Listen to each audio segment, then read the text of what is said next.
दोस्तों, आज मैं आप लोगों को एक ऐसी कहानी सुनाने जा रही हूँ जिसमें एक पत्नी बोलती है अपने प्रेमी से कि तुम मेरे पति को मार दो, मैं तुम्हारे साथ रहूंगी। ये कहानी सुनकर आप लोगों के आंखों में आंसू आ जाएगा, तो प्लीज पूरी कहानी सुनकर जाएं। हाथरस की नगला ब्रांड के लिंक रोड पर 25 सितंबर को एक सरकारी कॉलेज के क्लर्क का शव मिलता है। इसके सिर पर चोट के गहरे घाव थे, चेहरे पर भी चोट के निशान थे। सिर और चोट के अलावा कहीं भी बॉडी पर चोट की निशान नहीं थी। पुलिस ने शव को पोस्टमार्टम के लिए भेज दिया था। साथ ही वह एक फोटो लेकर आसपास के जिलों में शिनाख्त के लिए भिजवा दिया था। पुलिस के मामले में जांच करने के लिए आसपास के लोगों से पूछा और सीसीटीवी को चेक किया। साथ ही क्लर्क का मोबाइल फोन कुछ देर से बरामद कर लिया था। फोन से पुलिस को पता चलता है कि वह फिरोजाबाद का रहने वाला था। पुलिस ने फोन की सारी डिटेल निकालकर इनकमिंग और आउटगोइंग फोन नंबर की जांच की। लास्ट कॉल के आधार पर पुलिस ने 2-3 नंबर निकालकर पुलिस ने इन सारे नंबरों की जांच की तो हैरान रह गई। वह नंबर क्लर्क के साथ काम करने वाले के ही थे। क्लर्क के साथ काम करने वाला एक साथी हरवेंद्र का था।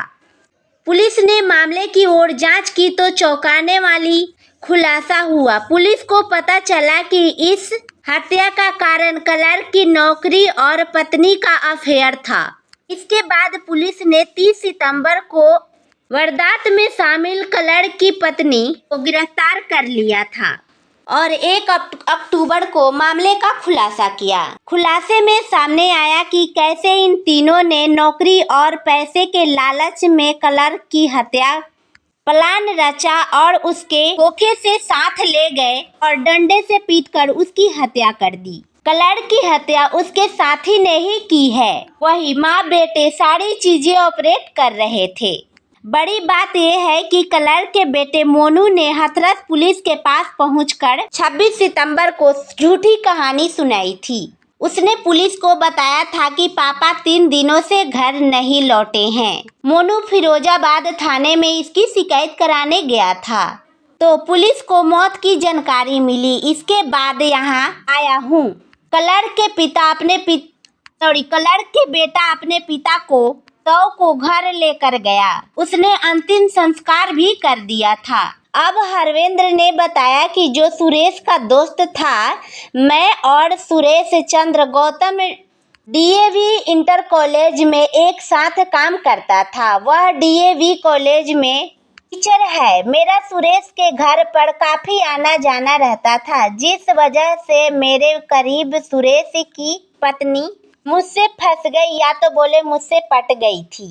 सुरेश की पत्नी अपने पति सुरेश से बहुत ही परेशान थी। इसीलिए जब सुरेश घर पर नहीं होता था तब मैं सुरेश के घर पहुंच जाता था। काफी समय तक हम लोग ऐसे ही मिलते रहे। सुरेश के पत्नी का मैं सारी जरूरतें पूरी करता था। उस तरह सामान लाकर देता था जिसकी उसे सबसे ज्यादा जरूरतें होती थी। कभी कभी सुरेश फिरोजाबाद से बाहर जाता था तो हम लोग साथ में घूमने भी जाया करते थे। सुरेश अपनी पत्नी का बिल्कुल ध्यान नहीं रखता था। वह मुझे बताती थी कि सुरेश मुझे मारता है और 1 पैसा भी नहीं देता। मुझे और मेरे बेटे को बहुत परेशान करता है। इन परेशानियों के बीच मैं उन लोगों के सहारा बन चुका था। समय बीतने के साथ हमें लगा कि कब तक हम लोग ऐसे ही मिलते रहेंगे। अगर सुरेश को पता चल गया तो सुरेश को बताकर हम उसे छोड़कर जाएंगे तो सारी प्रॉपर्टी हाथ से निकल जाएगी। हम कुछ ऐसा करना चाहते थे कि सुरेश रास्ते से हट जाए और हमारा कुछ नुकसान भी ना हो। इस काम के लिए पहले हमने सुरेश के बेटे मोनू को अपने साथ मिलाया।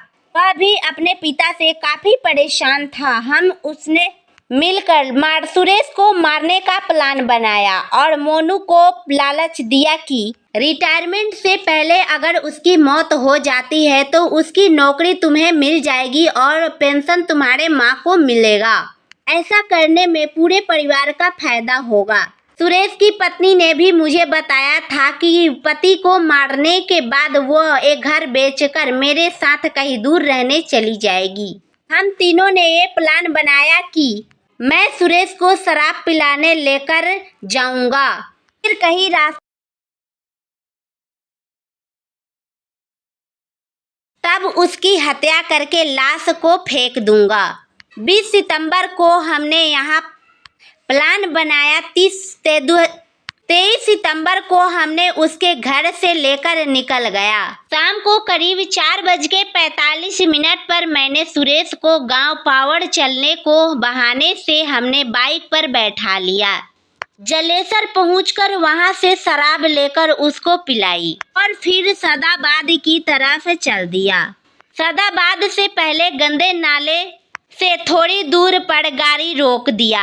सुरेश गाड़ी से उतरकर बैठ गया। तभी मैंने पीछे से उसको सिर पर लोहे के रड से कई बार हमला किया। वह खून से लथपथ होकर वहीं गिर गया। इसके बाद मैंने आधार कार्ड, स्कूल का आईडी और पैन कार्ड उठा लिया, लेकिन फोन वहीं पर छूट गया। इसके बाद पुलिस का कहना है कि मोबाइल फोन मिलने के बाद उसकी डिटेल निकाली गई। जांच के बाद हम लोगों को पता चला कि सुरेश फिरोजाबाद पुलिस की मदद से पहले हम लोगों हरवेंद्र के पास पहुंचे। उसने सख्ती से पूछताछ के बाद साफ साफ और सच सच सारा बात बता दिया। उसी ने सुरेश के पत्नी और बेटे का नाम बताया, जिसके बाद उन दोनों को भी गिरफ्तार कर लिया गया है।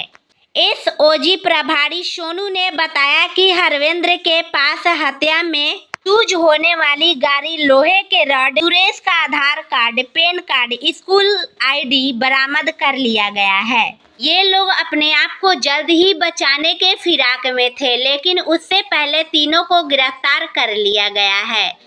तीनों के खिलाफ सख्त कार्रवाई की जाएगी। तो दोस्तों, कहते हैं कि लालच बुरी बला होती है, तो ऐसी दुर्घटनाओं से बचकर रहें। आप लोग स्वस्थ रहें, सुरक्षित रहें, सतर्क रहें। ऐसी कहानियां मैं लेके आती रहती हूँ, तो ऐसी कहानी देखने के लिए बने रहें इसी चैनल पे। धन्यवाद।